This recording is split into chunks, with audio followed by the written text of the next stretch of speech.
साम्राज्य न्यूज, सामान्यांचा असामान्य आवाज। एसीबी कार्यक्षेत्रात नाशिकमधील लाचखोरीच्या तक्रारी थेट मुंबईत पोहोचून तेथून अधिकारी येत नाशिकमध्ये सापळे रचून लाचखोऱ्यांना बेड्या ठोकत असल्याचे वास्तव आहे। 2 महिन्यात सलग दुसऱ्यांदा या स्वरूपाची कारवाई झाली असून आता मुंबई पथकाने नाशिकच्या जीएसटी अधिकाऱ्यांसह खासगी व्यक्तीला अटक केली आहे।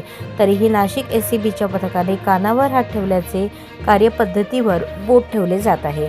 विशेष म्हणजे मुंबईचे पथक सापळा रचून फिर्याद दिल्यानंतर नाशिकच्या पथकाकडे तपास सोपवण्यात येतो, मात्र त्यानंतर मालमत्तेची घरझडती, जप्ती आणि इतर तपासासंदर्भात स्पष्टपणे माहिती देण्यास अथवा पुढील कार्यवाहीबाबत कमालीची गोपनीयता बाळगण्यात नाशिक एसीबीचे पथक धन्यता मानत आहे।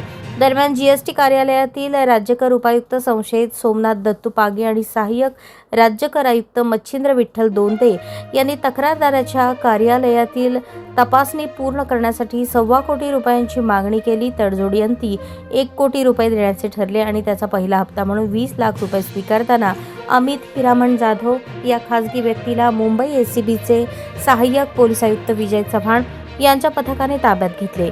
तक्रार प्राप्त झाल्यानंतर 5 दिवसात मुंबईच्या पथकाने ही कारवाई केली। कारवाईनंतर कार्यालयीन झडतीमध्ये 2 लाख रुपये जप्त करण्यात आले। संशयितांचे मोबाईल, दुचाकी आणि कार असा मुद्देमाल जप्त करण्यात आलाय।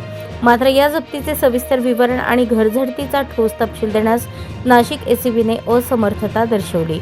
तक्रारदार स्थानिक विभागाकडे न जाता थेट मुंबईला का जात आहेत अशी कुजबूज पोलीस दलातून ऐकू येत आहे।